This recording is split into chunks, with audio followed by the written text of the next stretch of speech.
ओम नमः शिवाय गुरवे सच्चिदानंदमूर्तये निष्प्रपंचाय शांताय निरालंबाय तेजसे। हरिओम प्रभु जी। आज के इस प्रश्न परिषद में आप सबका स्वागत है। आज का प्रश्न कोलकाता से रीटा भादुरी जी का है, रीटा भट्टाचार्य जी का है। उन्होंने पूछा है, प्रायः शिव कृष्ण जैसे रूप को ईश्वर का सच्चिदानंद घन विग्रह कहा जाता है। सच्चिदानंद घन विग्रह कहा जाता है, यहाँ घन शब्द प्रयोग क्यों किया जाता है? देखो प्रभु जी, शब्द अपने अंदर एक अर्थ रखते हैं और अर्थ को अगर हम उगाड़ सके तो बहुत सारी समस्याएं हल हो जाती है। शास्त्र को पढ़ने पढ़ाने में शब्द को समझना बहुत ही आवश्यक है। एक एक शब्द हम स्किप कर जाते हैं ना, जानते हैं कि ये शब्द आया लेकिन उसके ऊपर विचार नहीं करते।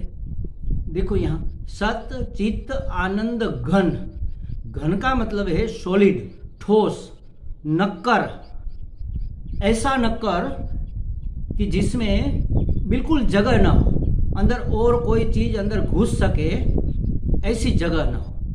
इस अर्थ में ठोस, ठोस माने कड़ा, ऐसा इस अर्थ में नहीं। भगवान तो इतने लचीले हैं, इतने लिक्विडाइज है, इतने ट्रांसपेरेंट है, उसमें कड़ापन है ही नहीं।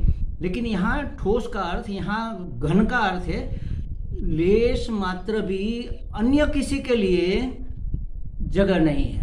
अन्य का मतलब अन्य अर्थ घटन के लिए जगह नहीं है। सत घन, चिद घन, आनंद घन ऐसा भी कहा जाता है। कभी कहते हैं परमात्मा सदघन है, कभी कहा जाता है परमात्मा चिद घन है, कभी कहा जाता है परमात्मा आनंद घन है। तो ये तीन घन है क्या? नहीं, ये तीनों एक ही है। जैसे समझो गंगा जल नहीं, क्या कहते हैं, गुलाब जल का पानी, ये शब्द प्रयोग हम करते हैं। यहाँ गुजरात में तो बहुत होता है। गुलाब जल का पानी, इस बोतल में क्या है भाई, ये लिक्विड क्या है? तो ये गुलाब जल का पानी है। अब देखो इसमें गुल माने फूल, ये तो हो गया। आब माने पानी, ये उर्दू शब्द है आब, गुल आब, जल, जल माने पानी, और पानी एक ऊपर से हमने डाला, गुल आब जल पानी, तीन पानी हुए। तो ये अलग अलग पानी है इसमें क्या, कि नीचे से इतना आब है, इसके ऊपर जल है, इसके ऊपर पानी है, ऐसा तो नहीं है। पानी ही पानी है, बस तीनों का एक ही अर्थ है। बस उसी तरह सच्चिद आनंद एक ही अर्थ है उसका। ये इसलिए इसका इस्तेमाल किया गया कि हम सत कहेंगे तो हम मान लेंगे, सत माने होना, तो होना तो जड़ चीजों का भी होता है ना, तो हम परमात्मा को जड़ मान लेंगे कि शायद ये जड़ होगा, इसलिए कहा कि चित्त जड़ नहीं है, चेतन है। अच्छा, सत है, चित्त है, तो फिर ये आनंदप्रद नहीं होगा, दुखद होगा, तो उसका नहीं, आनंद ही आनंद है, आनंद घन है। खास करके आनंद के लिए घन शब्द बहुत मायने रखता है, सबके लिए रखता है, तीनों शब्द के लिए। सदघन माने क्या? होना ही होना और कुछ नहीं। जिस किसी वस्तु का होनापन है वह परमात्मा है, और हर एक वस्तु का होनापन तो है, अस्ति, हर एक चीज अस्ति है। अस्ति माने होना, अस्तित्व, हम ऐसा शब्द कहते हैं। त्व का माने पन, जैसे मनुष्यत्व, मनुष्यपना, उसी तरह अस्तित्व, होनापन। तो हर एक चीज का होना तो है ही, जिसको हम देखते हैं, जिसको हम सुनते हैं, जिसको हम स्पर्श करते हैं, जिसको हम सूंघते हैं, जिसको हम चखते हैं, ज्यादातर जिसके हम बारे में हम सोचते हैं वो भी, उसका भी होनापन तो है ही। तो इतना होनापन है, इतना ज्यादा होनापन है कि सदघन है। अब इतना ज्यादा होनापन कैसे अभिव्यक्त करेंगे? तो उसके लिए शास्त्र में शब्द इस्तेमाल हुआ घन, सदघन। इतना होनापन कि उसके सिवा और कुछ है ही नहीं। जिस किसी में भी देखो होनापन तो है, अस्तित्व तो उसका है ही, समग्र अस्तित्व ऐसा कहते हैं। कई महात्मा ऐसे, समग्र अस्तित्व, समग्र का माने घन, सदघन कह दो या समग्र अस्तित्व कहो, दोनों बात एक ही। समग्र में सब समा जाता है, कुछ बाकी रहता ही नहीं।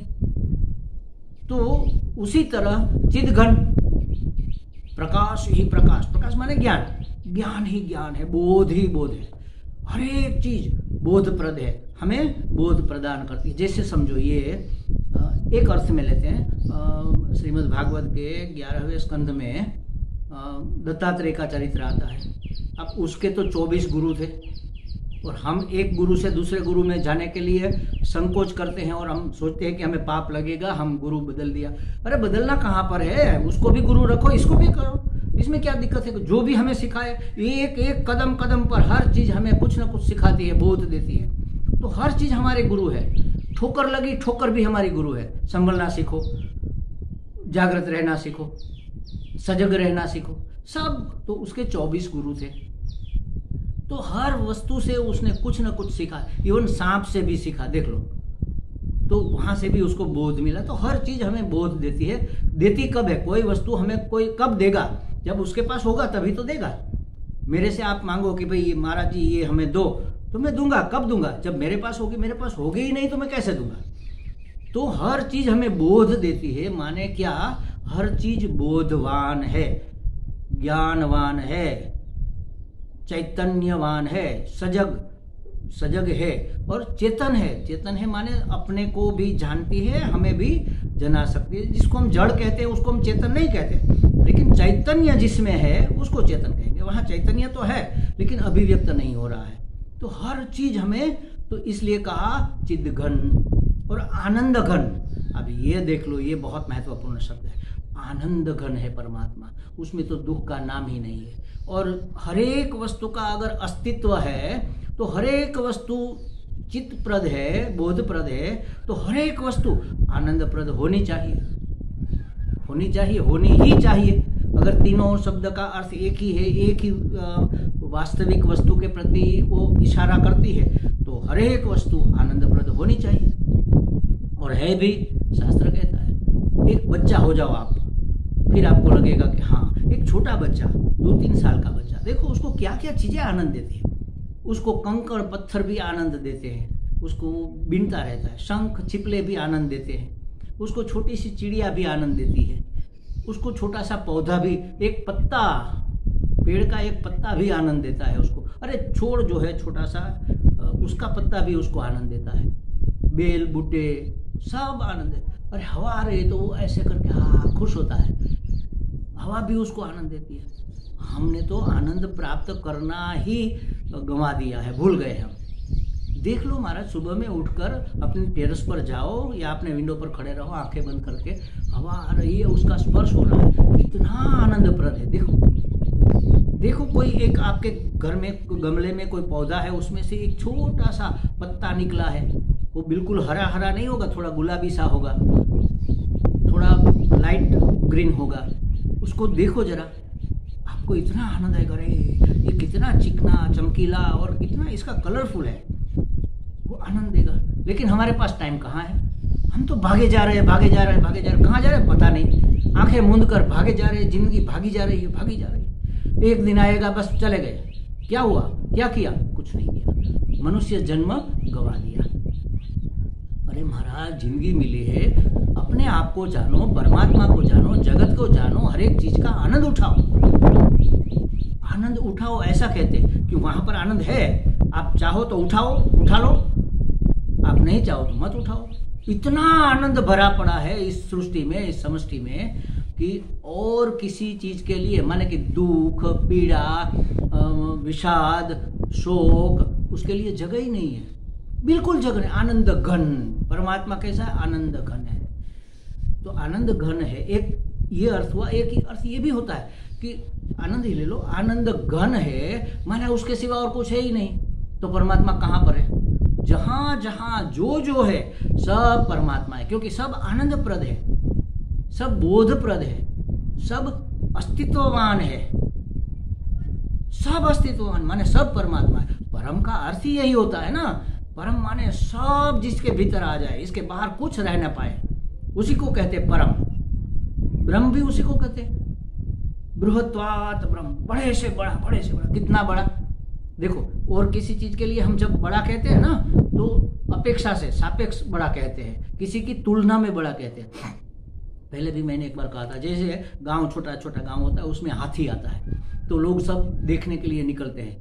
तो एक बच्ची आई दौड़कर उसकी मम्मी को बोला, मम्मी चलो चलो हाथी आया है, कितना बहुत बड़ा हाथी है, बहुत बड़ा, कितना, अरे कभी देखा ही नहीं, इतना बड़ा इतना बड़ा इतना बड़ा इतना बड़ा हाथी आया। कितना बड़ा होगा? बहुत बड़ा होगा, मानते हैं, लेकिन हिमालय जैसा तो नहीं होगा। हाथियों में सबसे बड़ा होगा, और जो हाथी है उसकी पैरिटी में, उसके कंपैरिजन में, उसकी तुलना में बड़ा होगा। अरे भाई क्या, अब दो बहनें बातें कर रही, अरे मैं क्या बताऊं, आज हमारे घर में इतना बड़ा चूहा निकला, इतना बड़ा चूहा निकला, हमने कभी देखा नहीं। कितना बड़ा चूहा निकला? कुत्ते जितना बड़ा हो सकता है क्या? कभी नहीं होगा। चूहे में सबसे बड़ा तो तुलनात्मक बड़ा है। बृहत्वात् ब्रह्म, ब्रह्म कितना बड़ा है, किसी की तुलना नहीं है, इतना बड़ा कि सब उसके अंदर समा जाए, इसको कहते परम। अब परमात्मा, परमात्मा मतलब क्या हुआ?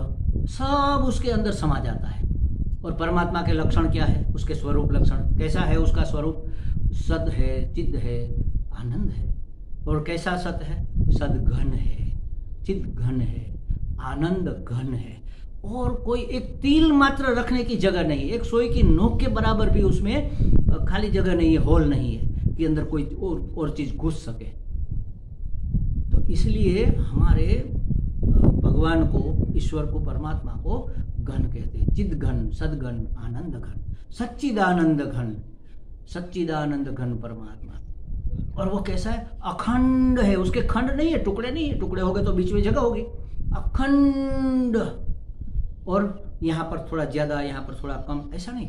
एक रस, यहाँ थोड़ा गाढ़ा, यहाँ थोड़ा पतला, ऐसा भी नहीं। जैसे रबड़ी होती है ना, गाढ़ी रबड़ी होती है, उसमें थोड़ा दूध मिला दिया, आधी निकाली और आधी में दूध मिला दिया, तो जिसमें दूध मिला है वो थोड़ी पतली हो जाएगी और वो पहले वाली गाढ़ी रहेगी। तो परमात्मा ऐसा है क्या? कहीं गाढ़ा है, कहीं पतला है, कहीं ऐसा है।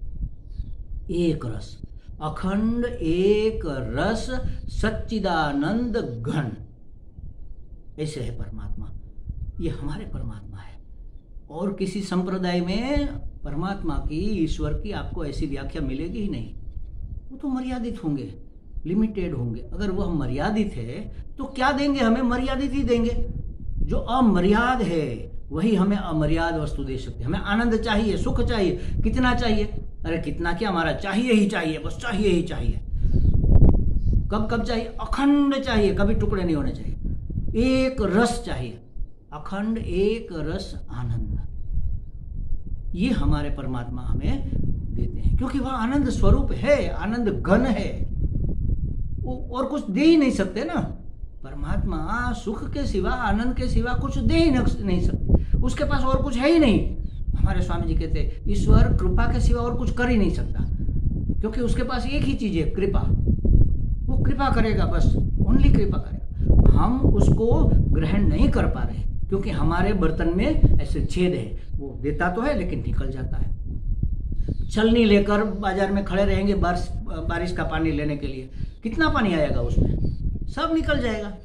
तो हमारा अंतःकरण राग द्वेष के छेदों से छिदा हुआ है, इसलिए परमात्मा उसमें, उसकी कृपा उसमें टिकती नहीं है। इसलिए कहा परमात्मा आनंद घन है, आप भी घन हो जाओ, परमात्मा को समर्पित हो जाओ, तो उसको आप प्राप्त कर सको। उसकी कृपा का अनुभव होगा, उसके आनंद को आप, क्योंकि आप ही परमात्मा हो ना। सब कुछ अस्तित्व मात्र परमात्मा है, परम आत्मा है, परम में सब समझ आता है। तो आप बाहर रह जाओगे क्या?